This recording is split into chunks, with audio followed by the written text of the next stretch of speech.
Voilà, nomination à la tête de notre banque centrale, moi si, comme banque centrale du Congo, et ma tête après lever à l'immunité, enfin, et Kokisami, deux sujets autour sur le lango, donc, Torongaroé, Bango, Malam Nabozindo, Mbote Balandiko Balanga du Montiri TV, merci à mon Jambe Karina Bepena, Lenka Bongo, merci Kifou, Kissa Banjolo. Alors, Torambi, historico David, on a toujours sur la deux sujets, on a rapidement. Bonne santé, David, historique. Malamu. Kaka ndenge ya mikolo nyonso santé ezali malamu lokola ndenge santé ya Congo ekomi ko reprendre mikolo yo na allure ya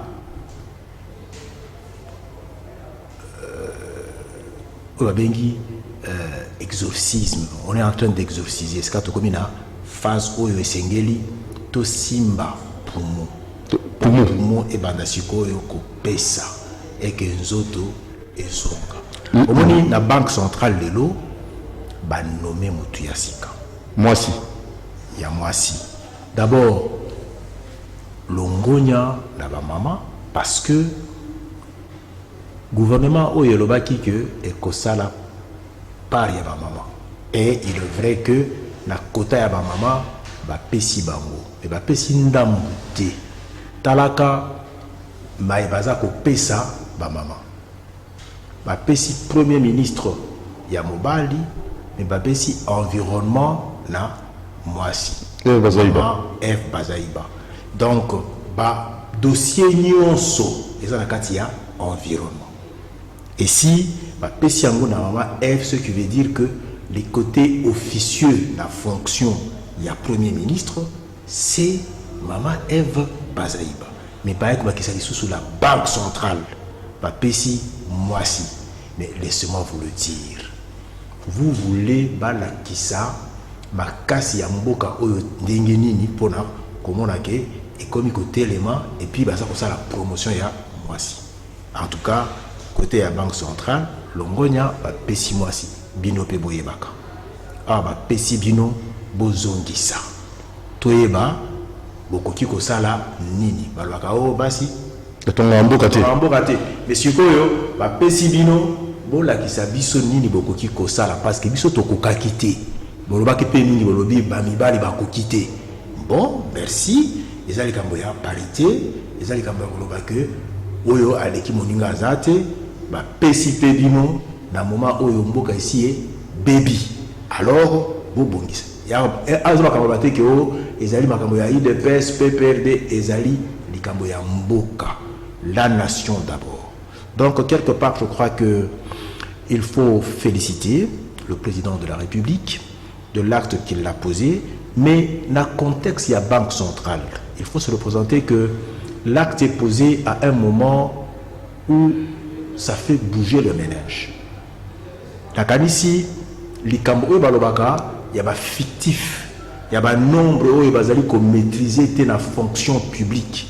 Ce que total na mozino na yango ndenge to moni ndenge bato bazali ko sala musala to koki koloba ke zali lokoma ko zala ka prémédité.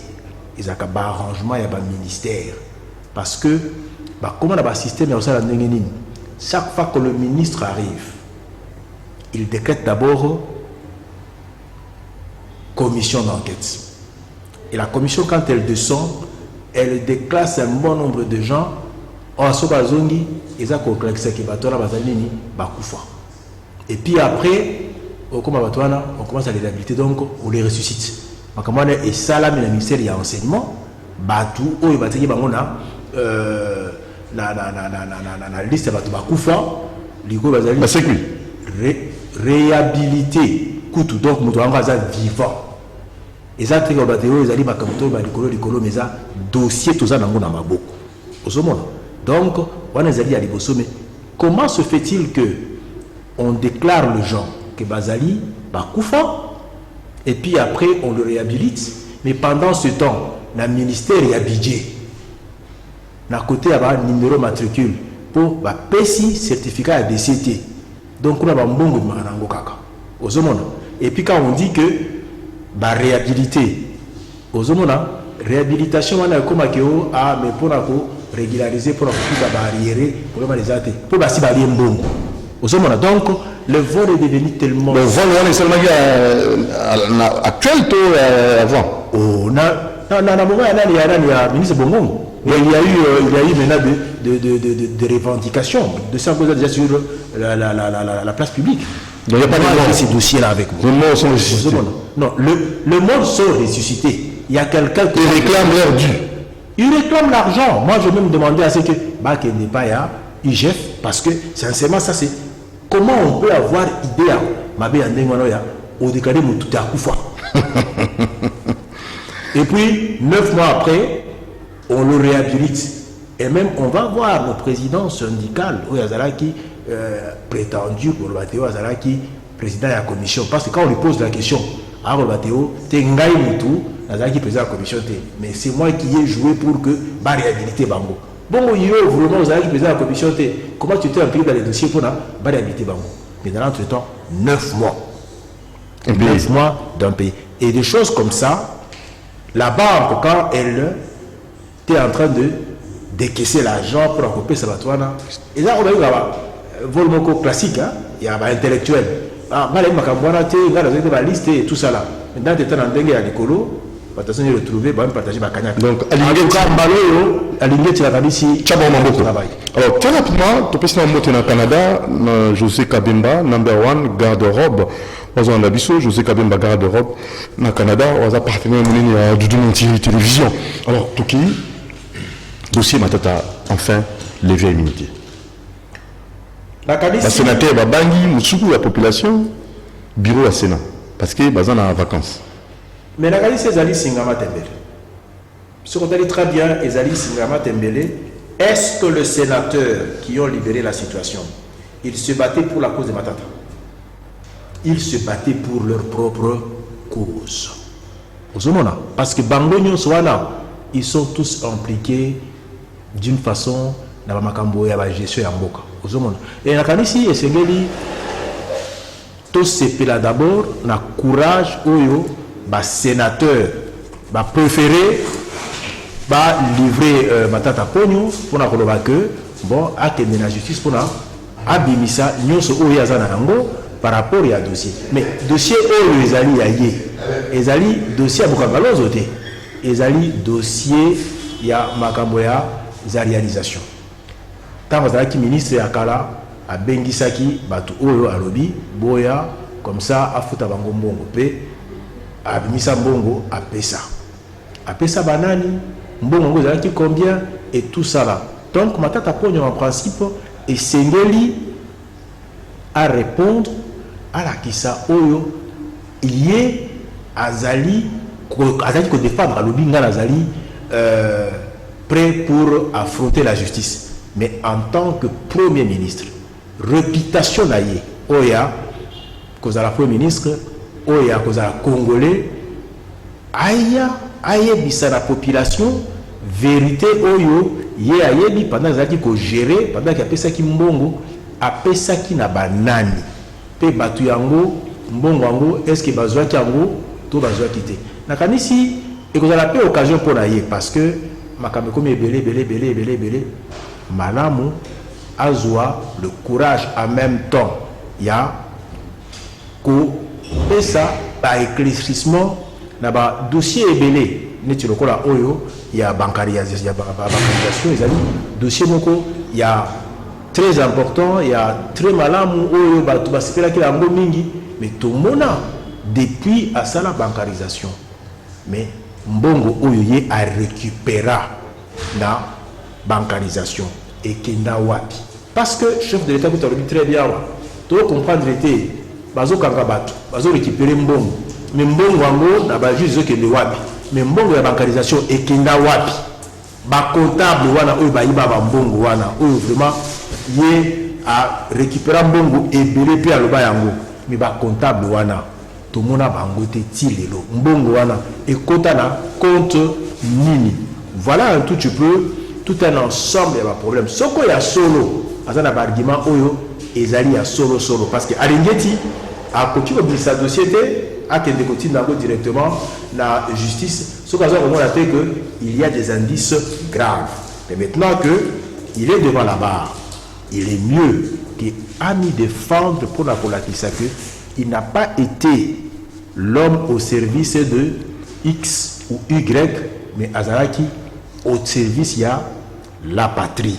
La patrie lui demande à l'oba, vérité, vérité, pour les, je suis les Azaraki, mais les Kamouana, ya, mbongo ya zarianisation. Et zali mbongo ebele, abengi sabatouana, mais atabino moko. Na moment wana, pendant que le pays était en crise, il était emporté à de Kokundola, pendant que le pays avait fortement besoin d'argent, mais lui, son militantisme pour ce pays et même pour son parti, c'était pour que Afuta Batouana, mais va Congolais était. Dans l'entretemps, il y a même un problème, un autre scandale, parce qu'on accuse, comme le dossier, on ne l'a pas encore commencé, et il y a des indices graves que on peut avoir Mbongo Tie.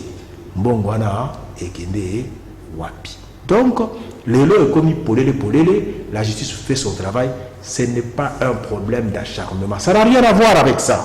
Alors, 60 ans après, avons-nous réellement des patriotes dans Bokanabis? 60 ans après l'indépendance, est-ce qu'on a vraiment des patriotes dans Bokanabis pour conclure?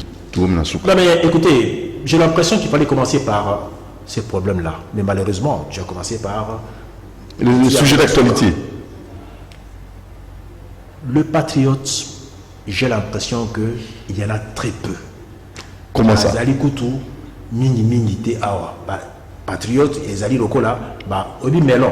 Dans le français, il faut t'attendre 10 pour Manamokoya, Malam. Congolais, Zate Ouaka, Manaza Congolais, Te. Congolais, Zali Misala. Donc, Oku Felamboka. Le monde a fait la mboka. Et on va t'appeler que vraiment Yozali Congolais. Atayomoko. Akoufe la mboka. Ponae, akoufe la mboka. Pe akomela mwasi nae. Donc makamoya via libota nae. Alors le blanc na Congo ya Congo. Nae dit qu'il a kokufa mais yeba ke Congo e kozalaka. Tu vois un peu cette lettre là. Et aujourd'hui, il est très important que tout le Belango, tout la Kisango n'a pas d'anabiso, que ce pays a un prix. Et ce pays a aussi, moi, Ngengina Yango. Sauf que tu n'es pas congolais. Tu ne peux pas être congolais, un pays qui est au centre du pays, envié par presque tout le monde, et puis se défendre, vraiment aux alliés, l'Olé à Lumumba, l'Olé à Tshisekedi. Le Lenge ya Kimpavita, le Lenge ya, tu comprends un peu. Donc si c'est un sport, aux élites aux alliés congolais, il faut que tu approches ces gens-là dans le zèle que tu développes. Mais pas les gens de personnes qui arrivent, vous le retrouvez, on leur donne des fonctions. Dans l'entretemps, dans la poche gauche, il y a la nationalité américaine, dans la poche droite, il y a la carte d'identité congolaise. Au BBC, et puis après, quand il dit aux États-Unis,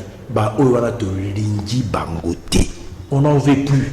On n'en veut plus. Chers frères, que vous soyez aux États-Unis, au Canada ou n'importe où, nous vous disons une chose.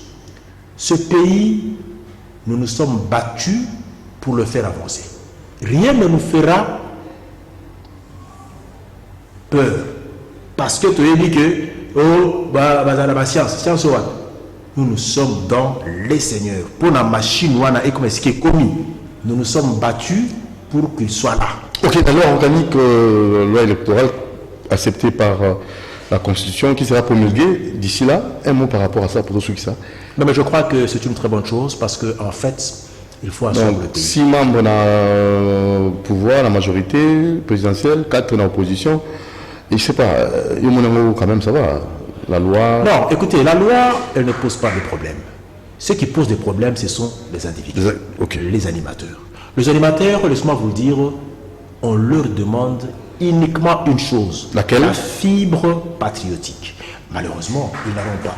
Or, dans cette commission-là, c'est une commission qui est hautement patriotique, pour ne pas dire même politique. Merci beaucoup. Il serait mieux que Batouana Bazalana.